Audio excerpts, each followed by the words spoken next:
Next panel discussion, where the topic is being moderated by Sugandh Saxena, CEO of FACE. And Sugandh is joined on the panel by Gautam, Bhasin. I'm sorry, he was supposed to join us today, but he could not. Mr. Anil Sinha, member at FACE and Chief Technology Officer, early salary. Mr. Varun Mittal, Chief Growth Officer and Group Head, Digital and Ecosystems, Singlife and Aviva. So please give it up for the panel here. So over to you, Sugandh.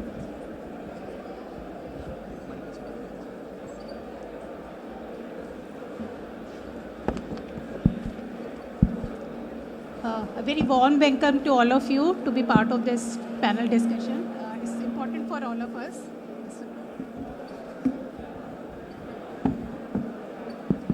Okay. Good afternoon to you all. Very warm welcome to this session and warm welcome to Anil and Varun here.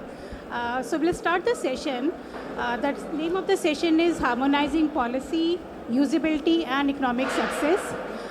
It's a complicated topic. Privacy is, I guess, one of the most fascinating discussion of our times. There's a discussion happening across time and space, and there are very different views about policy. If you look at San Francisco, perhaps Apple founder will tell us that privacy is a human right? If you go to Shanghai, there is a word called NISI for privacy, which essentially means that this is secret and illicit. If you go in time, I guess in 1900, people think privacy is about being left alone. Today, we talk about privacy more as something which is not certainly secrecy. It's more about how do you really share your information and control your information. And there's a fascinating debate across the globe happening about what the privacy is. So before we get into more discussion, I guess, it's important to ask ourselves what the privacy is. How many of you are concerned about the privacy? Just as a consumer, if I can have show of hands, how many of you feel that you're concerned about privacy? Very few? Okay. And how many of you are not concerned about it? Okay. So there are few who are concerned, but I guess for most, I don't know whether they have withdrawn or they have given up, but privacy is not so important. But anyhow, so I think when we talk about privacy, so one fundamental question is what the privacy is. I think it's all about controlling your information. Second question, I think, which comes is what is privacy in the digital world? So there's I think scholars are now agreeing that in the digital world, when we talk about the privacy, we talk about contextual integrity, right? So when we say that, in the panel before that I'm sharing certain information on Spotify, I don't want that information to be shared on Amazon, for example, right? So you are sharing information in a context and you really don't want that information to be shared across. So I think that is very fundamental concept which I think globally is being accepted and debate is moving in that direction. And third point which I wanted to sort of discuss it when we talk about privacy, what about other elements which are equally important in this modern life, which is corporate efficiency, profits, and economic success that we will be talking about. So I guess there the importance is that can profit and privacy go together? Apple new ad, it talks about privacy, and in last, I think, few months we have seen that Apple is saying that ultimately consumer will pay for the privacy. So that's a fascinating discussion. If consumer can pay for the privacy, do we really need regulations? So these are some of the thoughts. We thought rather than going in a very technical way, we'll talk about very fundamental aspect of our life. So I'll now start the conversation. So we'll have it in two rounds. In the first round, we wanted to talk through regulations and the so-called company's perspective about privacy, what their thinking is. And then in the second round, we will look at the consumer perspective, like we all are, though we also run companies. So let's start with you, Anil. I'll request you to briefly tell about yourself and your company and the work you do. And then my question was that as a fintech lender, do you think regulation, what the industry is doing on the privacy, and how is regulation dealing with it? Is it good enough or not? Okay, Thank you. Am I audible? Yeah. And so, brief intro. So I'm leading the tech division at Early Salary. I'm leading the tech division at Early Salary. Apart from that, I am also a member of FACE. Early Salary is primarily into fintech lending. We have 3 business vertical. One is a personal loan where the customer can come to our app directly and take the money. Second, we work on an embedded finance where we work with insurance, health and education vertical.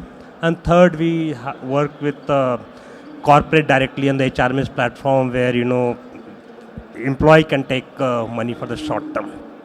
Now coming to the question and the topic, which is data security. So one, it's very close to my heart. Today we are living in a world where everything online, everything about us is online. What we do, what we eat, where we go for vacation, what's our religious belief is, what our political view is, what our health condition is. All this information is available online. And there is a multi-billion-dollar industry processing this data. The trillions of data get processed every year. And an insight is created about us. And most importantly, with just 3 information, your age, the pin code of the location where you stay, and your gender. With just 3 information, more than 80% people can be identified uniquely. How this data is basically used? The data is used for primarily 2 purposes. One is for marketing, which everyone is sort of aware of. Basically, if I buy pizza today, I will get more ad for pizza tomorrow. If I have done some donation today, probably I will get more ad for donation. Second aspect is the fraud, right? And by nature of it, by the benefit of it, mostly the fraudster will target the financial industry, whether it's a fintech or the traditional financial. So that's where we become, from a data security point of view, that all the fintech or the financial company will be more target for fraudster. And that's why, being a fintech, we are more careful or more sensitive about data privacy and data security.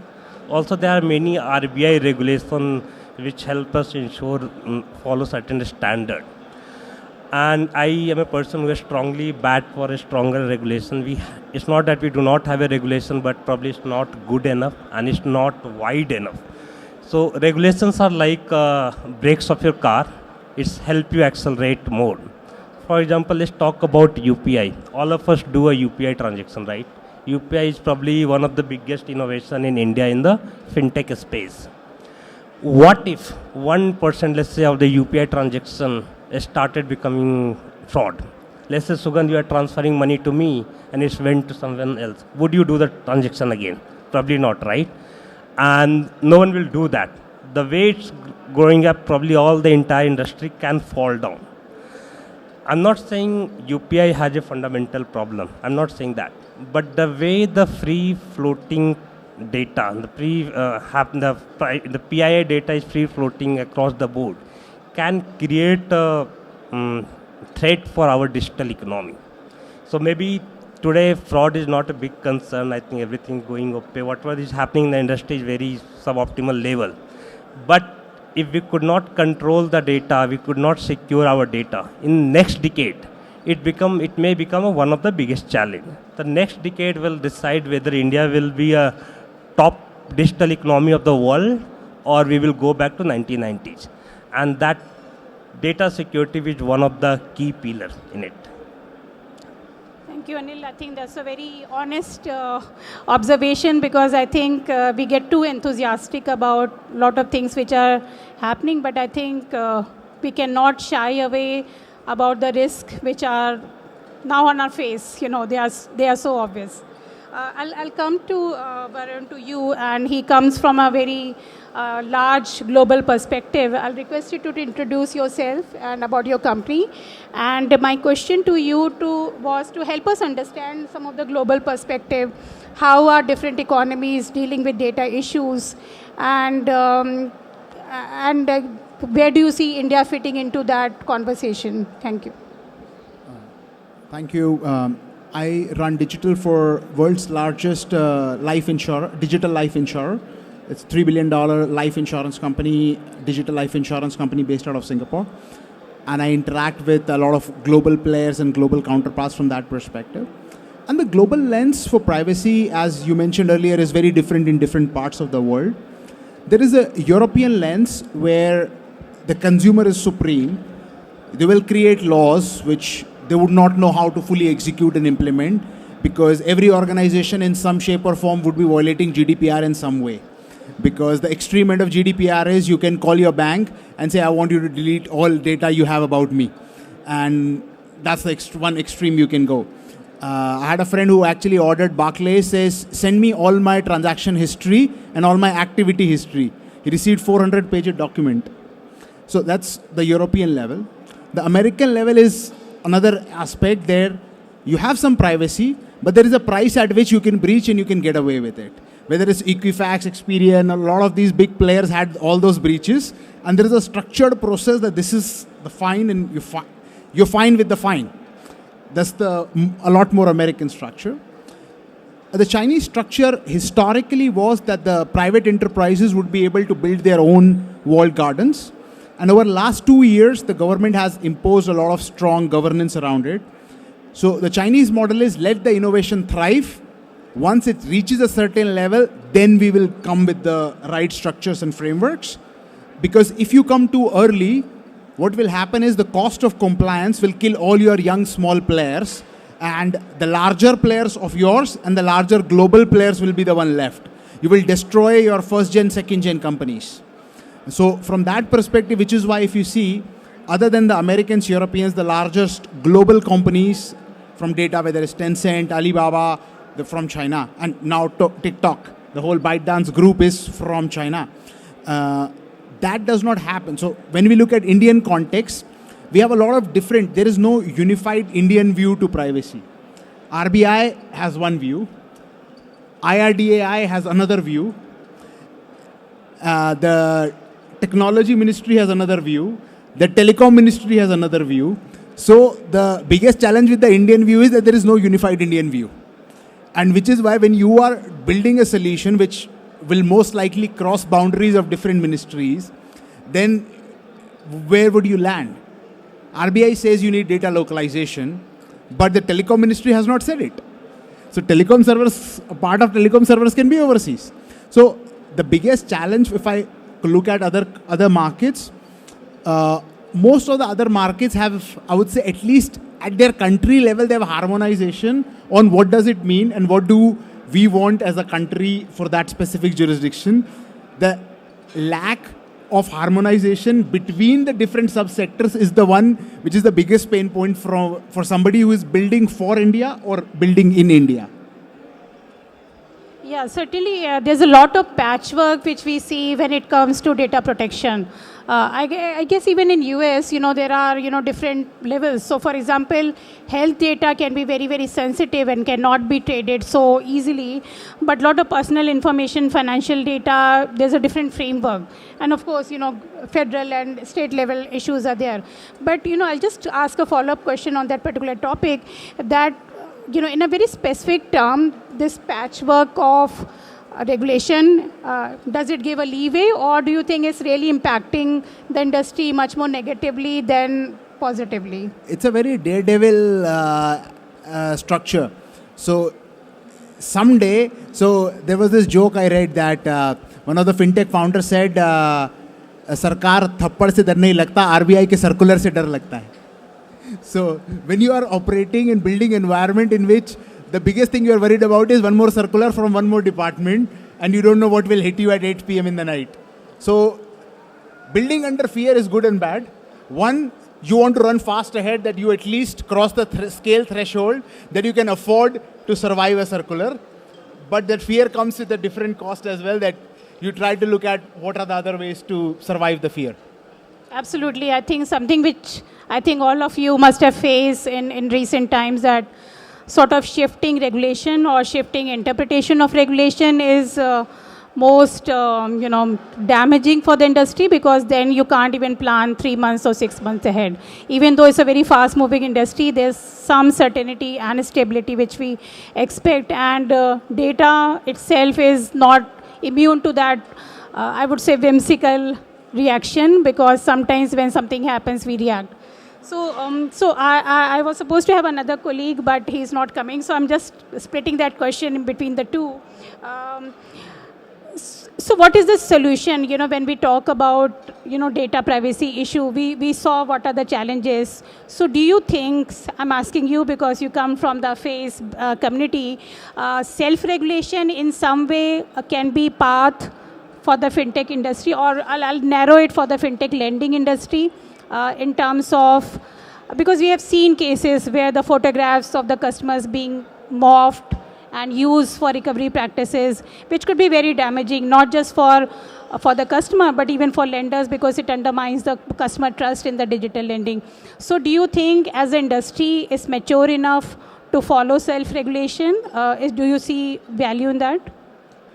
I think this is a very good question, and I just what Varun said, right? One of the challenges, there is a different type of regulation.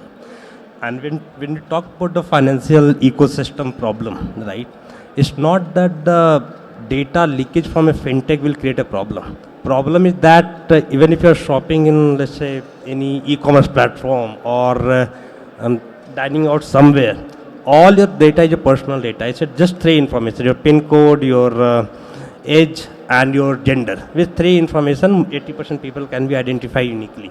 So data all across India, all across platform is creating a identity crisis.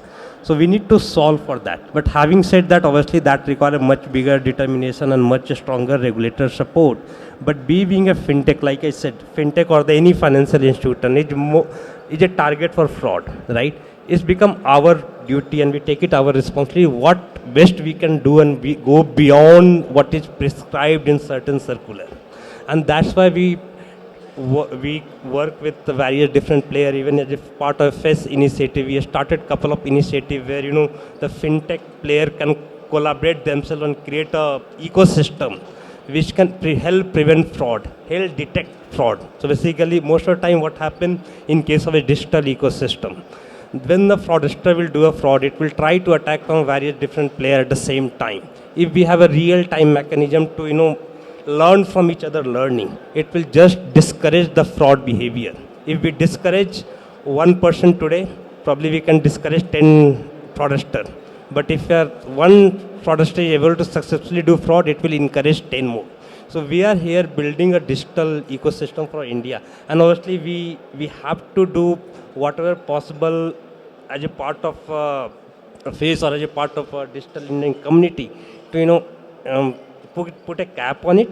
But definitely we need a much stronger regulation. When it comes in as a form of the regulation, it's become sort of enforced on every player. So while the fintech player can do it, but it will have its own limit, in my view.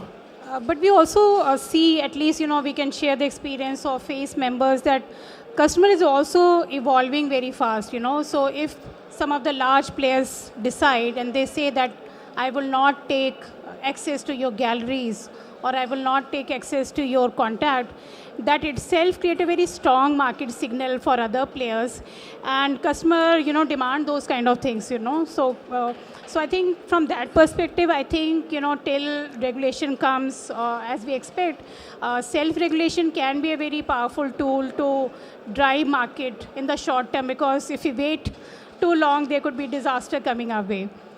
So Varun, to you, a lot of these problems that we talk about, eventually we say solution lies in technology, right? For everything. Do you think privacy, which is such a core issue, can new technologies that we talk about, blockchain or web or whatever these words, does any solution lie there? Human greed is a very powerful objective. No technology can withstand the resilience and perseverance of human greed. So you mentioned about some companies trying to say, okay, we will not take access to this. Recently, I saw an Indian fintech. What they were doing was, they were actually, instead of trying to worry about contact and everything, the Gmail inbox, because India is majority Android market and most likely will remain the majority Android market. They started to go and crawl the Gmail inbox and build the whole credit model on the Gmail inbox. And there is no governance policy around that. There is no regulatory policy around that. Can you crawl the email inbox of the person? And as you can say, email inbox has way more data than all the points you mentioned. And they build the whole model on that. And they say it's not illegal. So there is a huge line, is it legal, is it illegal? And it is not defined. And which is why what is more relevant is a regulatory position which goes on an intent basis, risk-based, intent-based regulation. Where they say, did the customer have an intent to share this? And then you create tiers on that. Till the time you have tiered, like the current structure, here's this heavy thing, will blast on put this on everybody. Because every time you do this, some smart genius will figure out today's Gmail inbox. Tomorrow they will figure out something else which is on that device, which will be outside. So which is why the focus goes to the point of, can you make it intent-based?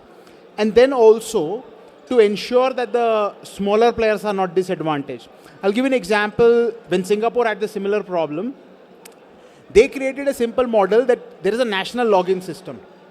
So you can just put a login by SingPass, which the previous panelist was saying. You're a small fintech, 10 people, no problem. You can do that. You pay 40 cents per login in authentication, and you will get that. And the customer has a right to go and revoke the consent and pull that data out. Overnight, they removed all of these smaller players, because as a customer also, I was like, I don't want to fill the form. I don't want to fill the form. I want to have that. And I go to that platform and I can see which companies have taken my access, and I can do cross, remove. So there the government said, if we try self-regulation, it's never going to move, because the greed will overpower somebody. So we will have somewhere in the middle. We'll create a public funded infrastructure, which is better than 80-90% of the scenarios, which will solve 80-90% of the problem. So you need some level of public infrastructure where India has UPI, India has DigiLocker. So something on the lines of an Indian authentication system, that's something which will take, so that's not a new revolutionary technology, it's a scaled implementation.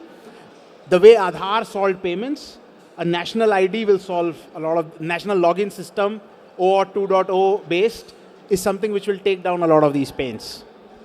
Yeah, I think you raise a very important concept, which is an old gold duty of care, right? In the financial world, we use this word when we say that the prescriptive regulation don't work. So let's have the lender take that responsibility, that lender will take care of certain thing.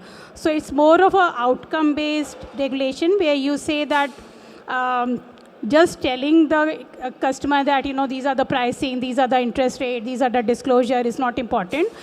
You have to ensure that, the person, she or he understand those things.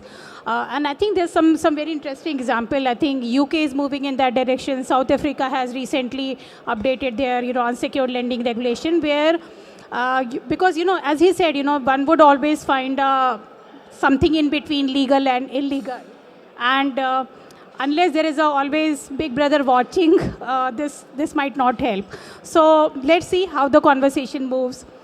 So now I'll come to the second part where we want to look more at from the customer perspective. So as I talked about, this Apple's new move in the privacy direction, and when they said that people can choose not to be tracked by app. So, and essentially privacy is fundamental. Data showed that 60% of the customers actually opted out. They said they don't want to be tracked. So from customer perspective, I guess. But to be honest, I mean, you know how much money Apple gets from Google every year. Yeah. So when you go to Apple, you have a search option there. How many $1 billion? Google pays close to $3 to $5 billion every year to remain the search engine of choice on the Apple thing. So the privacy is a lot of good marketing, but if they were really serious, they would not be taking and simple thing is, if Google is paying $3 to $5 billion for that search box, there must be a reason. They're not stupid. Yeah. No, but I'm getting more from the customer point of view that to trivialize it and say that customer doesn't care and, we are sharing all this information all the time because this is how the economy is. I think one doesn't have a lot of power in such an economy. So I'll come to from the customer point of view, Anil. So, you work closely with lot of, millions of customers. They reach out to you and I'm sure they trust you. You also feel a responsibility. After all these young minds coming to you, taking loan and sharing all this information. As a lender and who is part of the regulated space, how do you feel that, customer can be empowered to make a more better choices when it comes to privacy? Share some thoughts about it. Yeah. So, again, I think first important thing is that at least a customer or the person should be aware of what are the PII data platform is needing and what is the purpose. And there should be very clear consent taken. And when I say consent, many a time what happens, you have a consent with 100 page of terms and conditions. Nobody read that, right? As a user, this consent is like meaningless. If you have to opt in, even if you are simply talking about, forget about the lending and all, even if you are just upgrading your phone, they will ask you to take a consent. There is no option not to choose the consent many times. So what we really need to work out that very crisp and clear message, no 100-page document. What is the purpose of the, what information I am taking and what is the purpose of it, how I am going to utilize that. And then customer would have an option to share or not. So I think in the last couple of years with the help of regulation and the self-regulation body like FACE and also with the help of Google, I think some of these things are becoming much more transparent to a customer. So this is a good thing happening in the industry level that I see. But the challenge is the consent is good enough. Would the consent solve the data privacy issue that we are talking about, the fraud risk that we are talking about, maybe at least the way I see the next decade fraud, right? I think not. Maybe just 1% it might be able to help. Since when it comes to a choice of convenience versus data security, what I have seen mostly customer go for convenience. While you said that Apple option is there, saying 60% people opted it out. But I can tell you even in this room, I can bet there would be many people who would have given a Gmail read access, like Varun was talking about, to one or more app. Just that app will just do your look at your financial transaction, credit card statement, bank statement, and give you a more graphical view of what you're spending and things like that. So this is happening. User is actually selecting convenience. Even I take about one of the example from, let's say, FinTech area, lending area. If I ask user to either upload your bank statement for your financial history or give me access to your SMS, financial SMS, so that I can deduce what's your scorecard and all. Many a time people prefer giving an SMS access since they trust, right? So what I'm saying that consent would probably not solve the entire thing. Regulation has to go beyond consent. If any entity taking any data, is the responsibility of that entity to ensure the data is used for that particular purpose. If I am buying pizza today or if I am making any donation today, I have given my contact detail, all other information just for that particular purpose, not for marketing. You should not be using it for marketing unless I ask for. So those level of hard control has to happen. Otherwise, it will be very difficult to just solve by consent. At least in the FinTech area, we have much better control than the other area in general. If you look at RBI itself, right? RBI itself has, I think, I don't know the exact number, but minimum more than 700 apps they have removed in last 1 year since they were not actually following the right principle, right?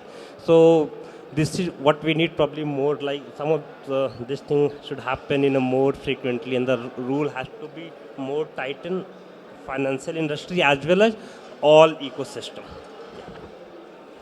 Yeah, so you think that customer perhaps would still be at a receiving end, and other players have to step up their game. Since customer is going to choose convenience, it's our nature. Though, it's very interesting because I was reading this study by E&Y, which was looking at the consumer survey, and they said, when it comes to privacy, they expect much more from the financial service provider because, after all, financial services is a trust market.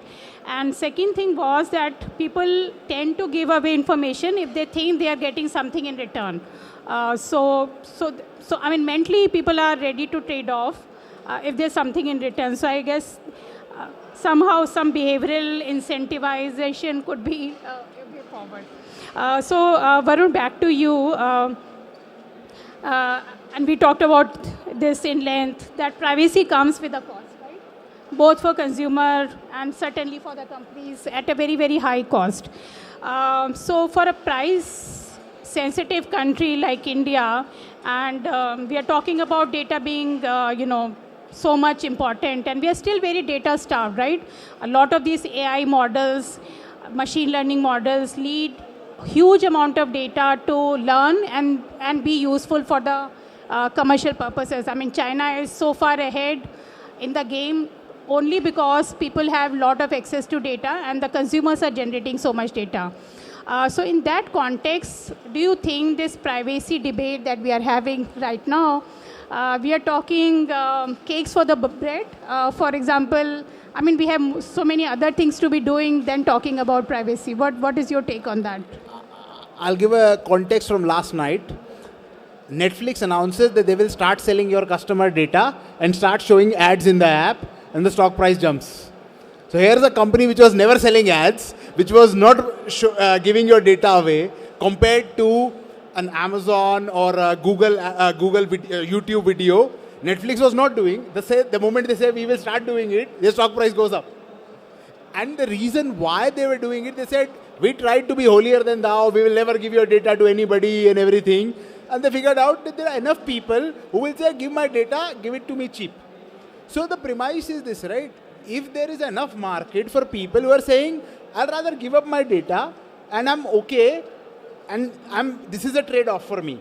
The premise is if there is enough demand for that, then I don't think a company is doing anything unfair by tapping onto the demand.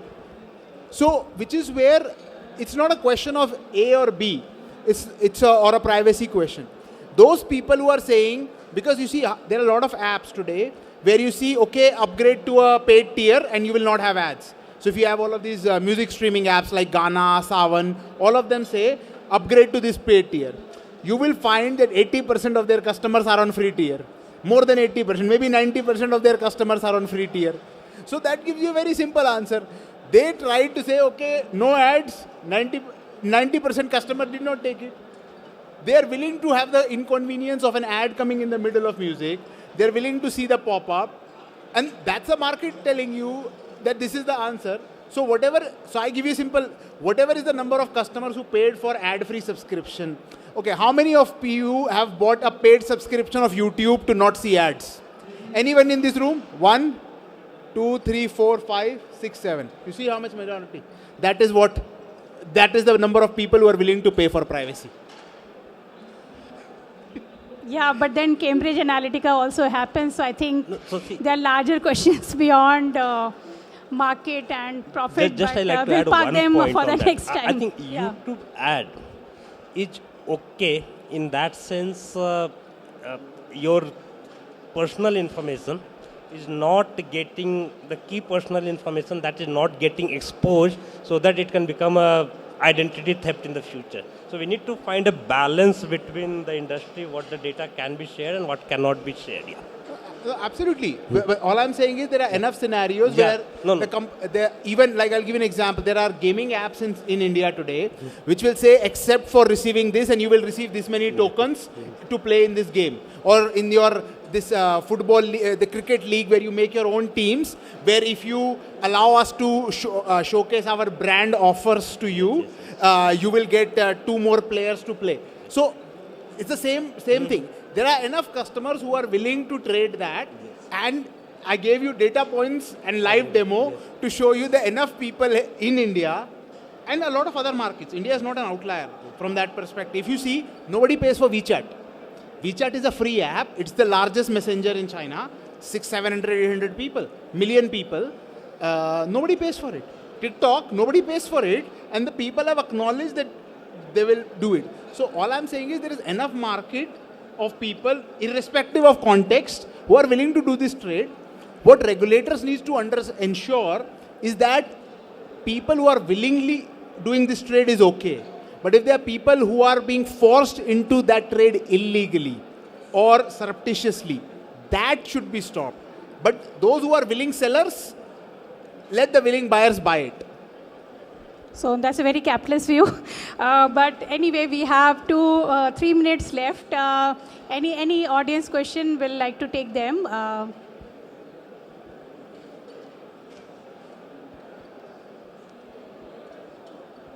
No? Okay. So I guess we can wrap up. Thank you so much, Anil and Varun, and thank you all for being part of this discussion. We'll conclude now. Thank you. Thank you everyone for your time. See, the discussion was so good कि किसी के पास कोई question ही नहीं बचा. I think option bhi nahi bacha. So with this, please give a huge round of applause to our panelists. Thank you so much for giving us your time.